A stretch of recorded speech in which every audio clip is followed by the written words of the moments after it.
I'm going to be showing my solution to problem 7, which states that in a right triangle with whole number legs a and b, it has a hypotenuse of 1/3 ab minus a minus b, and you're asked to find all pairs a and b such that a is less than b.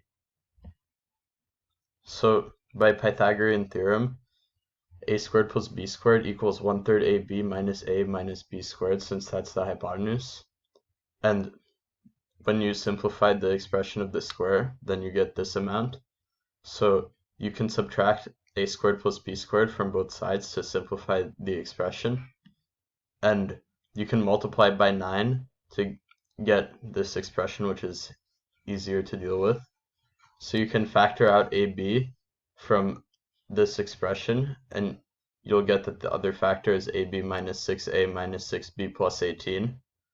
And since a and b are positive, since they're the side lengths of a triangle, the other factor has to be the one that's equal to 0.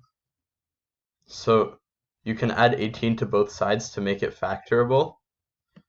So you can factor that into a minus 6 times b minus 6 equals 18.